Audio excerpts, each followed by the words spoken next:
Well, thank you to all who have joined in already. Obviously, the elephant in the room this week on as far as Tennessee news goes is Tony. We're going to get into that a little bit later. Me and Jim have decided not to let Josh Heupel and his team's performance off the hook from Saturday. So we're going to talk about that first, and then we'll preview Kentucky for a few minutes, and then we'll get into the whole Tony situation. So, Jim, I know me and you were in correspondence Saturday evening as everything was happening.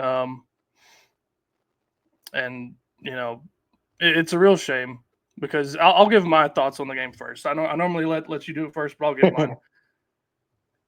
To me, this may sound like sunshine pumping, and maybe it is. I don't know. It's just how I feel.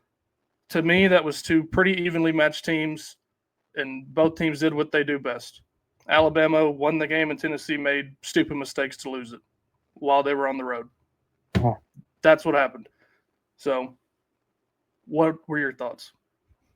I mean, shot themselves in the foot, man, multiple times. I think the play calling was just horrendous. I mean, and we're going to go through each half and each quarter, but I mean, the end the half that way was really demoralizing. I mean, in ways you can look at it as kind of a good thing. I mean, Ty Simpson really didn't throw all over you. I mean, but Tennessee didn't really need to go that route because the offense was like negative points that game, and the defense really had nothing to do with it for the most part.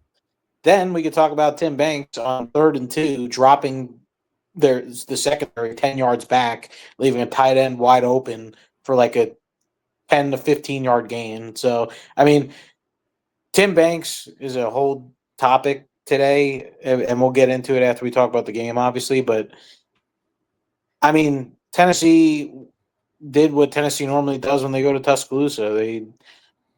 They shoot themselves like in the foot, and they started from the get go. It wasn't even like, oh, we had a good first quarter. It was like from the start they were just messing things up. So I mean, what can you do?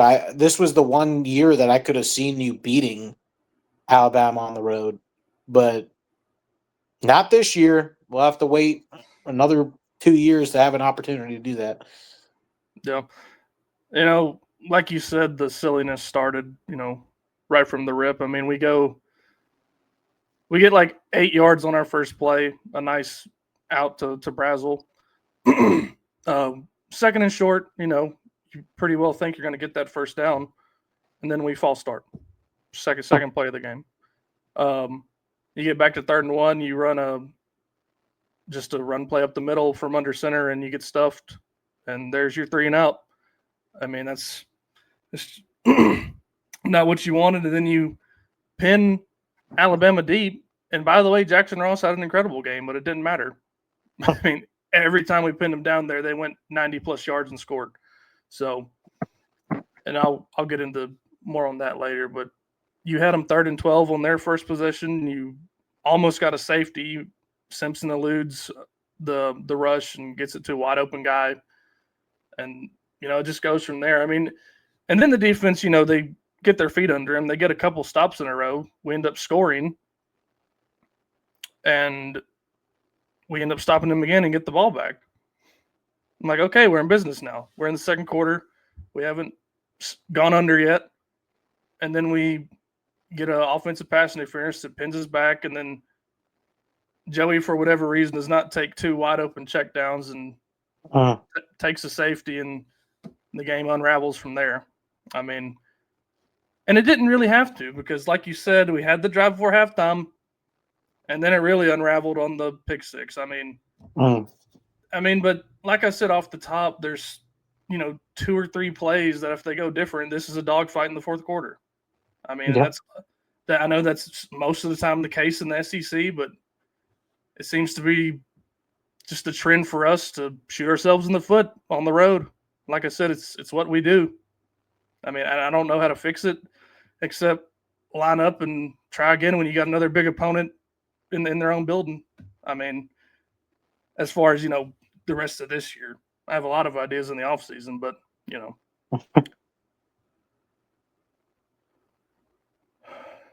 It's annoying, man. I mean, Yeah. to get down there, you could have gone in the half either down 6 or down 2, but then literally the only thing that couldn't happen happened. And everybody's already talked that play call to death. Everybody knows it was stupid to assume that Alabama would fall for that in that situation when you didn't have a timeout. I think that play might have worked if you ran it on first down when you had a timeout, but no. And Joey, yes, he floated it out there. It was a terrible pass. He never should have been put in that situation. I mean, I blame maybe 30% of that play on Joey. I mean, that's like they knew it was coming. You could watch that guy jump the ball from the minute the ball snapped. So I don't know. Well, and speaking of the play calling, I mean, for most of the game, I feel like Tennessee had momentum with the run game, and Joey kept throwing the ball, and it kind of it just crazy to me how we stepped away from the run game so much. Now I understand that we're down and we have to throw the ball, but when I mean Bishop's averaging 8-9 yards a carry, and you're not running every single time with it. Like, same thing with Star Thomas. He had I think 17, 19-yard run, and I don't know. I feel like they just can't figure it out. And what's crazy to me too, what's hilarious is I think, Bernard led Alabama in rushing, like Yeah, a wide receiver. yeah. And they kept doing that a lot, actually. I mean, Ryan Williams ran one for 16 yards. Bernard had 49 yards on the run. Jam Miller had 12 carries, 15 yards. I mean, Yeah, Tennessee was stuffing him. They didn't do anything out of a traditional run look. I mean, at all. Yeah. Their other running back, I think his name was Hill. He had a pretty decent game. I mean, he looked better than Jam Miller did. But like you said, Bernard led their team in rushing. His longest run was 18 yards on a play where he should have lost 15 yards. I mean, that was the microcosm of the game right there. You have them right there where you want them, and we just let them off the hook. I mean, 3 guys around him, 12, 15 yards by the line of scrimmage, and he gains 18 yards. I mean, it's unbelievable. But like I said, I'll even lay out the 3 plays for you. If Joey takes a check down and doesn't take a safety, I know it's not sexy, but you're not down 2 and giving them the ball back. If we call a better play at the goal line or even just take a field goal, there's play number 2. And if Jaden Perlotti doesn't swat the ball away on a live ball and plays to the whistle, who knows what could have happened? When Ty Simpson, that's a freshman moment right there. Exactly. And Ty Redmond had one too, when he basically let that dude walk into the end zone, tried to get him down by shoulder bumping him. It's like, what, like. Now, I understand they're probably going to score there regardless, but that's not the point. You literally just ran into him, and he literally just walks into the end zone. I mean, anything could happen. I mean, look what happened to us throwing an interception at the 1-yard line. Like, I'm not saying that's going to happen, but it happened to Auburn against Georgia. I mean, those things happen. Like, exactly. To me, like you said, it's not about they were going to score anyway. It's about showing some effort, And freshman moment. I think he'll learn from that. Like, yeah. I mean, Tyree West was in his face immediately, so that's good, I guess. But and I said before the season in our preview show that we're going to have a lot of freshmen out there this year, and I wasn't even thinking about Ty Redmond. But then we had to put Ty Redmond on the field because of Ricky Gibbs getting hurt and Jermod continuing to be out. Perlotti, I mean, T-Lander has not done nearly as good as anybody thought he would. Arian Carter doesn't seem to be doing as well as he did last year. Boo Carter's pretty much checked out. I mean, that's what it looks like. I mean, I don't want to ever, speculate that, but it's hard to not speculate that based on how the, right before fall camp went and throughout fall camp and what he's shown so far on the field. But even with all that stuff that happened, you stop them at a half and score. We do get that fumble, even if it could have been could have been a defensive touchdown if, like I said, Perlotti doesn't swat the ball away. Yeah. But even still, we have the ball at midfield, down 10. We get a good run from Bishop. We're at like the 35. And then I think we lose 2 yards on a screen. And then Pendleton snaps it to Joey when he wasn't looking. And then we're at like 3rd and forever. Then Mike Matthews drops the ball. That would have made it like 4th and 1. At least you're in field goal range, you know. Yeah. And then it's just like, I know the defense is not good. I'm not about to say the defense is good. But I've said this for the last few weeks, when they give you the opportunity to get back in the game or take control of the game like they did against Arkansas, keep you in the game like they did at Mississippi State by scoring twice, the offense has to take advantage. And they haven't been doing that yet. The whole team has not played complementary football for basically the whole year. Yeah. And like I said, the special teams pins them deep 3 times inside their own 10. Defense lets them score on all 3 of them. Like, the complementary football is non-existent. Yeah, no, you're not wrong. You're not wrong. And I think it's a mix between the defense. I think you obviously have the talent there. It's just between the injuries and the play calling, like Tim Banks, it's just mind blowing to me. Like the play calls, like don't get me wrong. I mean, he has some good play calls here and there, but 85% of them are terrible. Like when you're calling for zone coverage on like 3rd and 2, drop your guys 10 yards back. It's just, dude, it's mind blowing. And you have people on Twitter, including me, looking at pictures of the defense 30 yards back, and like on a 3rd and 2, and you're like, what are you doing? I somebody who knows X's and O's on defense, I would love for you to explain to me why both linebackers are running 10 yards and not even looking at the line of scrimmage, just running 10 yards backwards on 3rd and 2. I would love for somebody to explain that to me. Like, I don't like. And then when the best punt of the day, after we failed to cash in on that turnover, down to the 1, we're 8-9 yards off the ball and they get a first down immediately, and they're off their goal line. So Yeah. I don't know, but for me, it's hard to bring that energy for Tim Banks, at least this week. I know overall Tim Banks is like not worthy of any kind of redemption this year, but it's hard for me to not bring the same energy to the offense in a game where you netted 11 points. Like, it's just like I want people to bring the same energy for the offense, because ever since the Georgia game, the offense has been just okay. Like, it's just, we scored 34 against an Arkansas team that is like inept on defense at home. That's not acceptable. We scored 27 at Mississippi State. Like I said, the defense kept you in the game by scoring twice. And then this past week, you give them 9 points. Like, you can't be doing that if you want to have a chance against top teams, especially on the road. Like, I am on board with Tim Banks slander at this point, but when are we going to get some Heupel and Halsey slander to the extent that people are slandering Tim Banks? Like, the offense has not been impressive either. Well, I'm tired of the offense being conservative. I mean,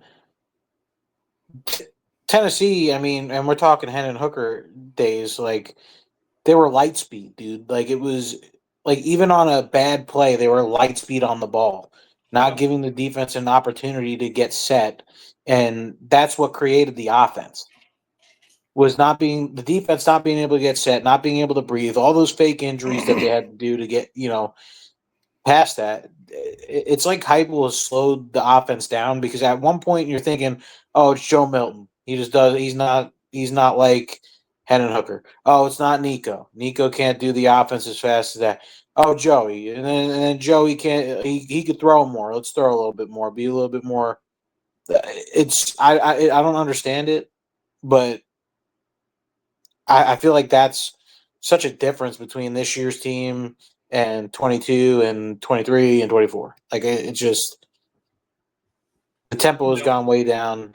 I feel like he's super conservative. Like ever since that Oklahoma game last year, like when he slowed down completely and everyone was praising him, like, oh look, he could slow down the offense and really control the game. Ever since that game, I feel like the offense has been so stagnant. They've been, a nice way to say it would be deliberate. Um, a not nice way to say it would be, a lack of urgency. I mean, to me, it's less about the tempo as far as the offense is knowing that the defense is not as good as it was last year, and we're still trying to play that same way. And I guess that's the same point, really. But you're still trying to play the way you did last year as far as ball control when you know that the defense can't hold up like they did last year. I mean, it's annoying that, like, if I were Heupel, I would have went for that first fourth down. I don't really care that it was on our own 34. The defense gave up a touchdown anyway. At least it would have taken them less time to give it up. Like, I would have gone into that game knowing I have to score as much as possible. Yeah. But, it's – I don't think all hope is lost for Tennessee. I will say that. I mean, our toughest games are behind us on paper. So, but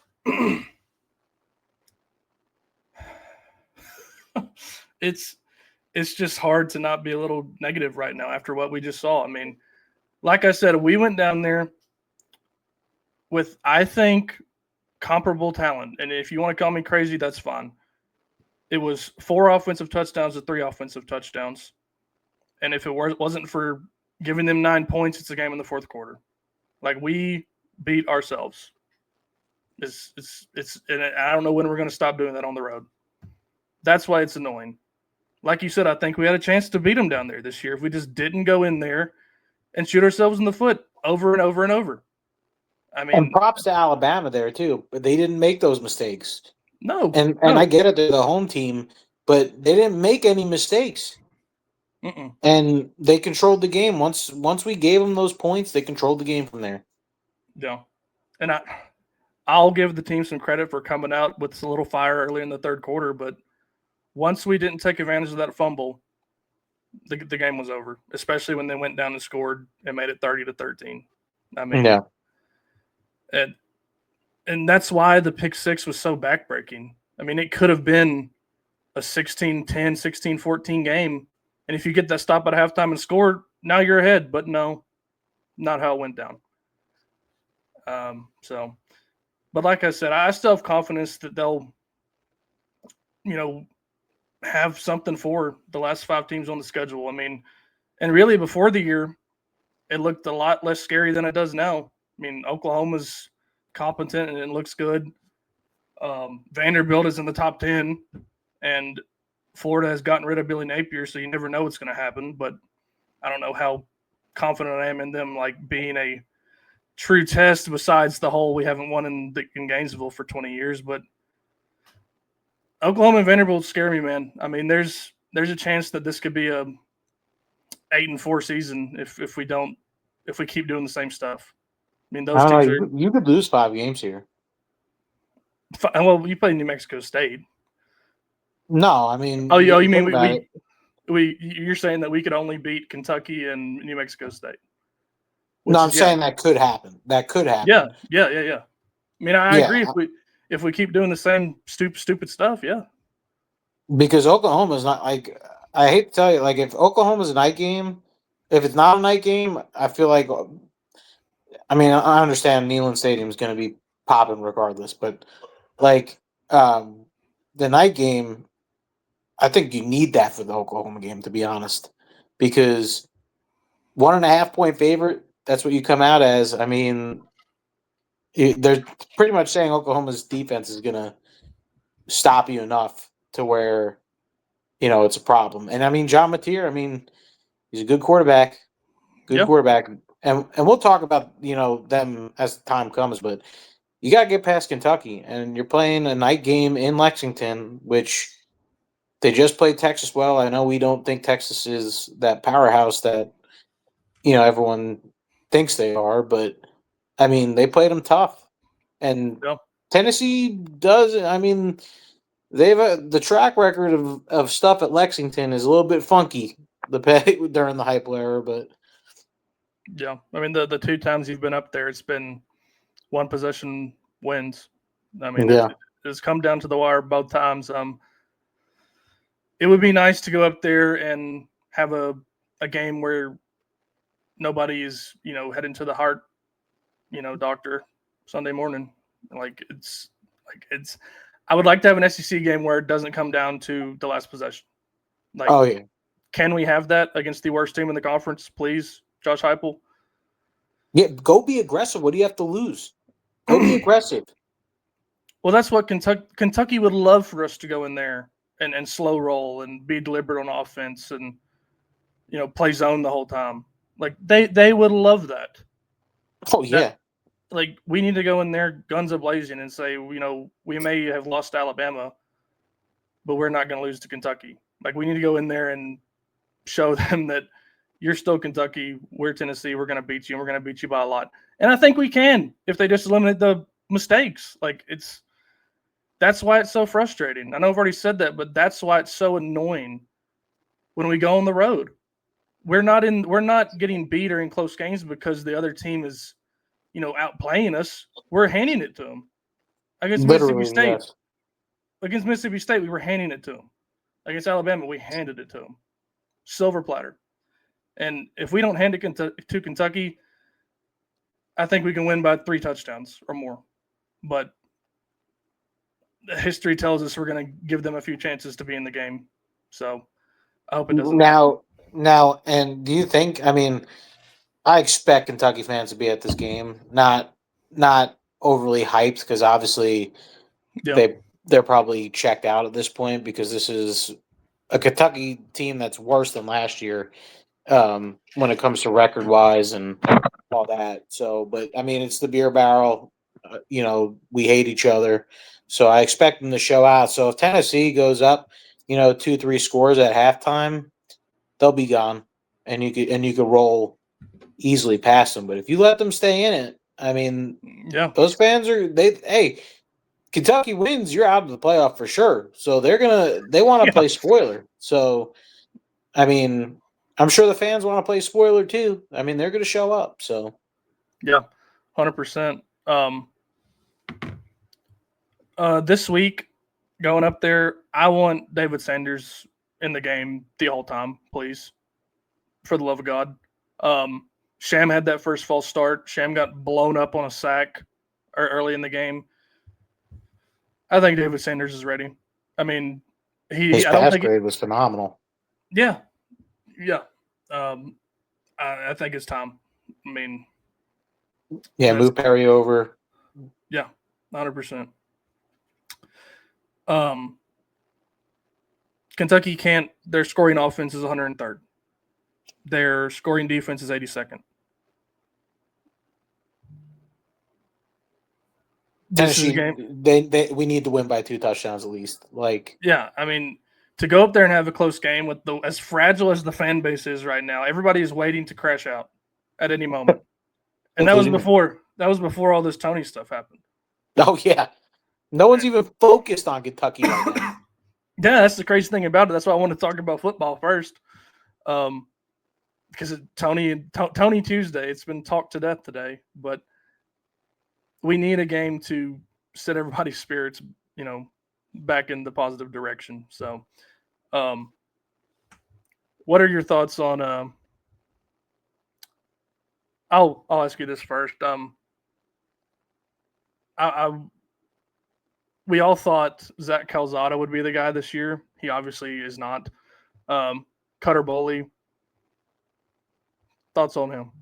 Let me just say this: I'm glad he had his Heisman moment against Texas because this is the type of game I expect him to go and play against Tennessee. I mean, our defense has been atrocious pretty much, the whole season. Um, but I expect Tennessee's defense to be able to get to the quarterback here. And but 258, he was 31 for 39. I mean, they were playing. He ran for 45 yards. The kid's a baller. I mean, Kentucky's also got McGowan, who's a good running back. I mean, he averaged almost 10 yards a carry in the Texas game. So again, I don't think this Kentucky game's Tennessee's gonna win by 3 touchdowns. Like, I think this is gonna be a get the crowd out of it type game, and then don't get hurt. I mean, regardless. I mean, when Joey went down that one, at that last home game against Arkansas, when the comments, dude, when he went down that game was phenomenal. Everyone talking about, if Jake goes in, I'm turning this off. Like, this is gonna be, terrible. So I don't know. I think Cutter Boley's a good quarterback. I think he had his game, that one game, dude. And I hope that's the truth. I hope he didn't figure it out, because I think Texas defense is a little bit better than Tennessee's, and I'd say he diced them up. I mean, I don't know if you could say diced up when they scored one touchdown, but he had a good game. The other thing about it is, I don't think Joey's going to go up there and go 12 of 27 like Arch Manning did.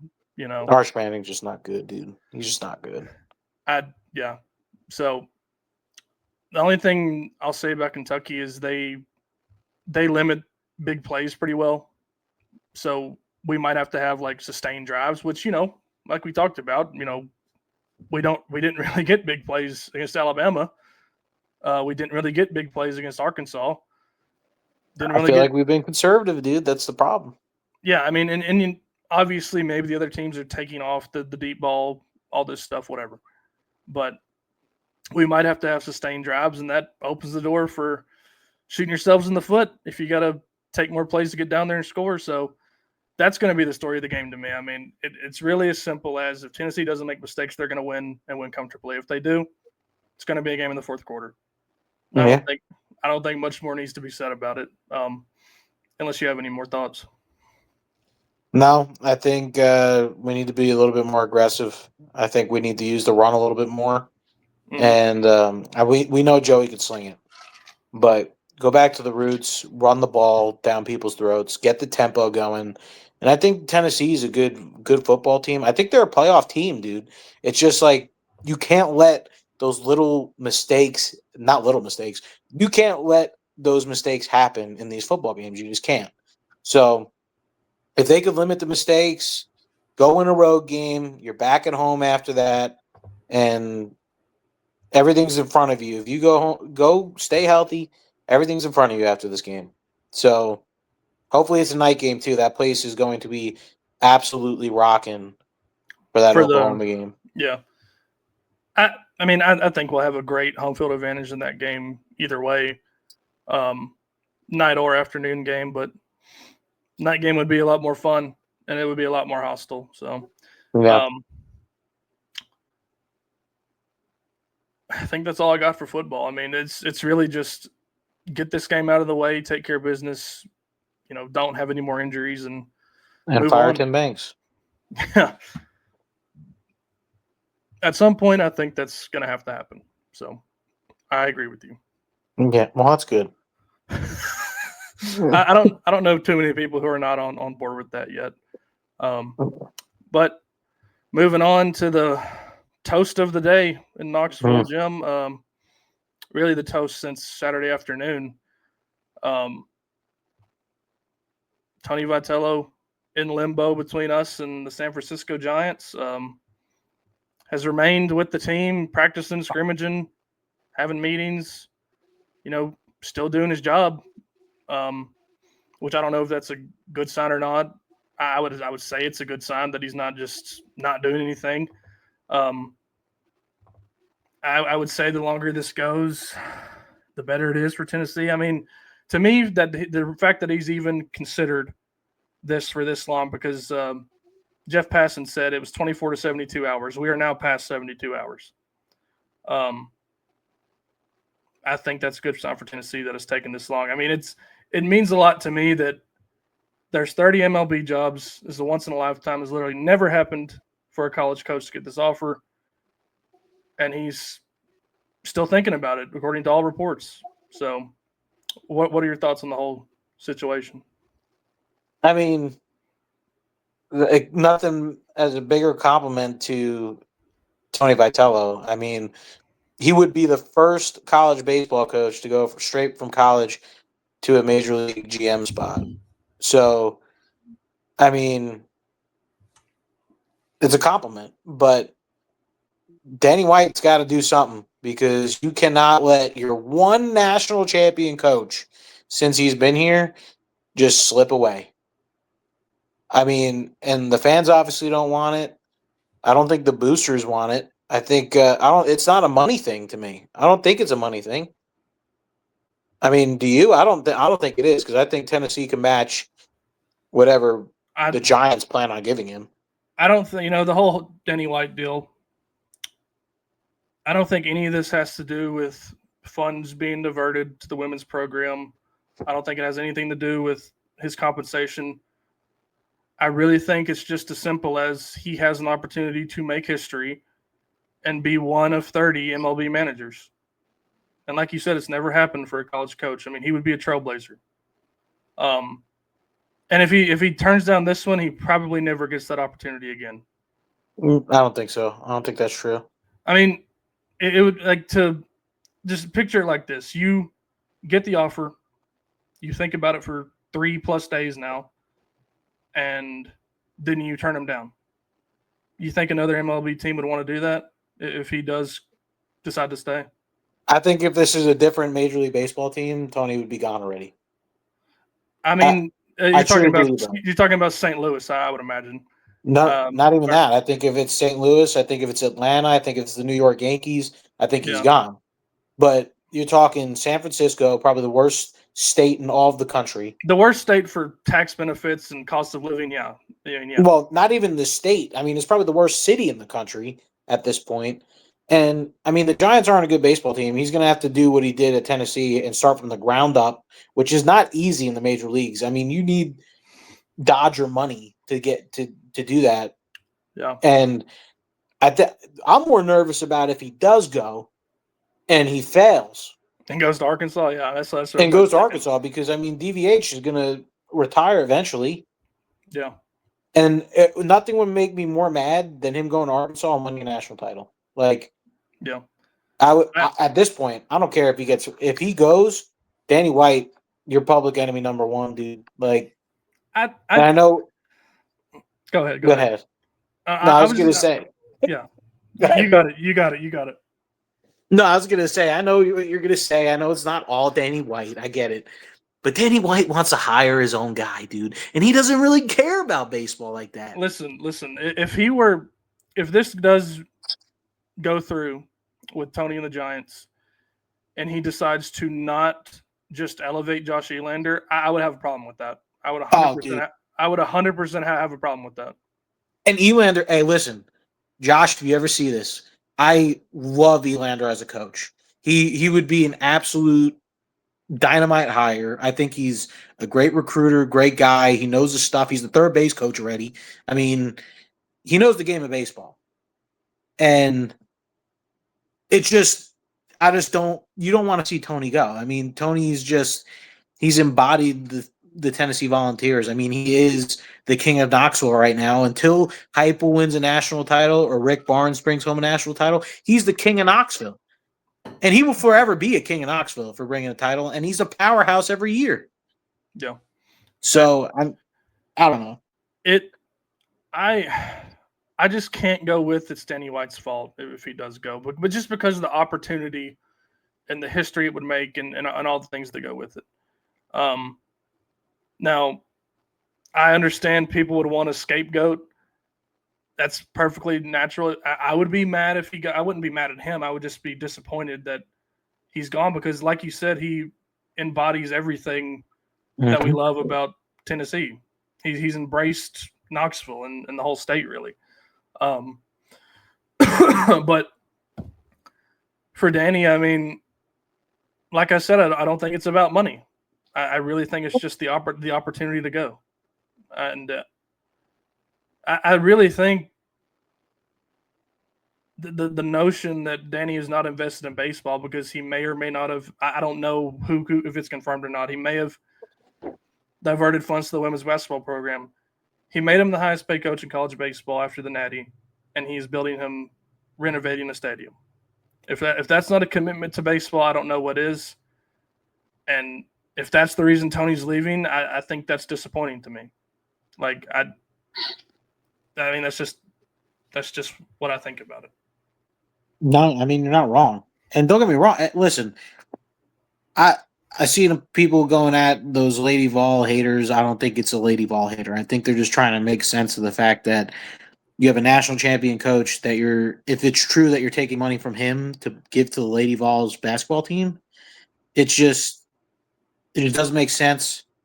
Tennessee has enough money to do both. I just don't see it. And going back to Tony, if he said no to this, I think it kind of would be a smart thing. He's young enough. I mean, he's very young to be a GM in the majors. Again, I think if he waits for the right opportunity, he might get the team he wants. And I'm afraid, and I'm trying not to be biased because obviously I want Tony to stay, but I feel like he's going to make a mistake. And he, like I said, and I know I'm worried about him going to a different college team down the road. It's just I feel like he could get a better opportunity if he waits a couple more years. Yeah, to me, I think his thought process would be, if I go and give this a shot, make the history, get to the pinnacle of the sport of my profession, the pinnacle of my profession, and I do fail, he could have any college job he wanted. I mean, facts. I mean, that's just anybody would hire him. I don't think there's, maybe if you're LSU and Jay Johnson, you say no, but anybody else would hire him. Arkansas, Missouri would drop a bag for him too. Yeah, so that would be his thought process to me. I would be so on board with the Danny White hate if this was a negotiation with the college, but it's just the fact that it's the majors, man. It's the show. I mean, that's what everybody wants in baseball. Like that's but it's the Giants. The Giants won 3 World Series in 5 years. I don't care. Yankees have a billion of them. So the Giants are a top 10 job in baseball, and I don't think that's crazy to say. Nope. Come on, man. Come on. No. They have one of the best ballparks. Ballpark's nice. I won't diss their ballpark, but I just don't see it, dude. I think he could get a way better job down the road. I think he's gonna be financially better if he stays at Tennessee. I mean, the taxes alone, he's gonna live in a crappy little. I mean, he's not gonna live in San Francisco. I can almost guarantee that. But that's another point. He's king of Knoxville, like everybody says. That's his moniker to the fan base. Yeah. If you go to San Francisco, you're just another guy. I mean, that's just you would blend in and probably not even be recognized on the street by most people. Here in Knoxville, he's a celebrity. Now, maybe that doesn't matter just because, like I've been saying, it's the MLB. It's a once-in-a-lifetime deal, but I don't know. And the fact that this has become you have to pick between baseball and women's basketball is a joke to me. You don't have to shit on the women's basketball program to not want Tony to leave. Those things are mutually exclusive, I promise. I love watching the Lady Vols, dude. Kim has turned that program around. You never did it. Like, I'm talking about a lot of other people who are just taking shots at the Lady Vols basketball program when it's the most consistently good and historically great program on campus. That's annoying to me. And I know on average, the common sports fan probably cares more about baseball than women's basketball. But at Tennessee, you have to take into account that women's basketball means a lot to people. And anyway, I just hate that it's turned into women's basketball versus baseball. Like, you have to choose which one you care more about. I care about both of them immensely. And I don't know why more people cannot admit that. If you don't care, just don't talk shit about the program. That's annoying to me. Those people that say they don't care still watch the Lady Vols games. Like it's facts. Like they still sit there on a Tuesday night and watch the Lady Vols play basketball. So Yeah. I like I said, my main thing is once in a lifetime. The fact he's considering even staying is remarkable to me, and I would not blame Danny White if he left. I mean, that's wrong. That's about all I got to say. Wrong, Danny. From what I've been seeing on, and don't get me wrong. I mean, I really truly think no one knows what's going on. But like, from what I've been seeing, is like Danny White has not even been like present in this whole thing, and it's kind of just crazy. I understand he didn't hire him, but look at what he's done. Look at what he's done to the program. What the fans do, dude. We've been there. Look at the regionals they posted. Like, look at those crowds that go to watch that baseball team play. Like, look at the stadium now. The stadium looks incredible. Like it's the house that Tony built, dude. Like, if he stays, 100% needs a statue. If he stays, he 100% needs a statue. He's getting a statue eventually, no matter what. But yeah, if he not if he leaves. I don't think he will if he leaves. It's hard for me to hold resentment for if he does decide to do this when it's the pinnacle of the sport. I mean, that's just my thoughts on it. I don't want him to leave. I would hate it if he does. I mean, but can we just shout out Stig the Orange? Shout out to you for sending $79 worth of mustard to Buster Posey. Good Lord. He actually did. That's hilarious. All the guys who are cosplaying as Giants fans, you're doing the Lord's work. It is kind of annoying, though. I mean, that's probably the 15th most annoying thing Vol Twitter has done this month. So, hey, it's getting some headlines though, buddy. I know. It's crazy. We've gone Looney Tunes today on Vol Twitter. I mean, I think just in the last 3 days, I've seen women's basketball doesn't matter. Josh Heupel being overweight and not shaving is the reason we're not more disciplined.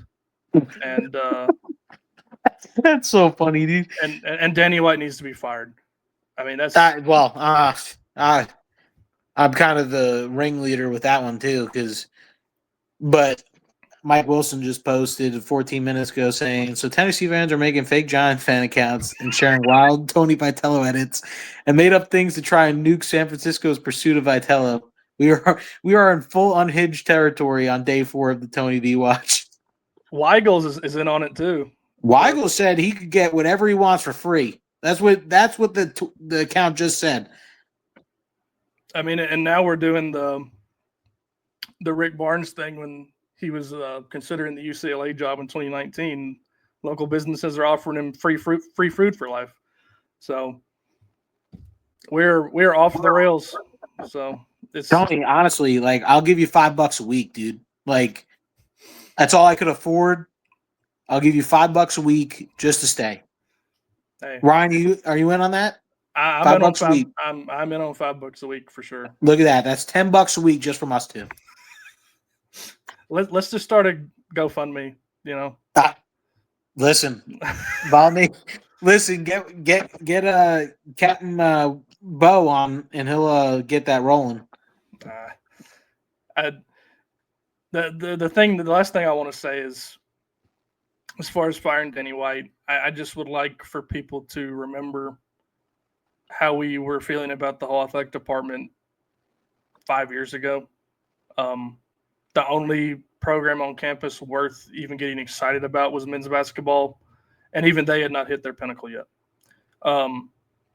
Danny White's time here coincided with NIL being a thing. He's handled that pretty well. People forget, and I know it's annoying, the talent fees, the ticket prices going up. Ticket prices were pretty low 5 years ago when we sucked ass. So if y'all want that again, be my guest. But like his main job is be a fundraiser for the athletic department, and he does that pretty damn good. It's annoying that some people have been priced out. That's just economics. When you're doing well and people want to go to the games. I mean, I don't know what people want. You can't have a good program and cheap tickets. They do not go hand in hand. And the talent fee, he's just trying to make us better. I know that hasn't. I mean, the talent fee started last year. I mean, the freshmen that even were involved in the talent fee are just now on the team in any sport. So, I'm not defending Danny ever. I will defend Danny until, and like I said, though, I will be annoyed and possibly even out on Danny if he decides to not promote Elander if this does happen. If he wants to get his own guy and not just pick somebody from one of the best college baseball programs who's already there, everybody already respects, who's been on the recruiting trail for this program for years, that would annoy me and that would get me pissed off at Danny. But so far, his good heavily outweighs the annoying stuff to me. And that's all I'll say about Danny White. If he doesn't keep Tony, he's done.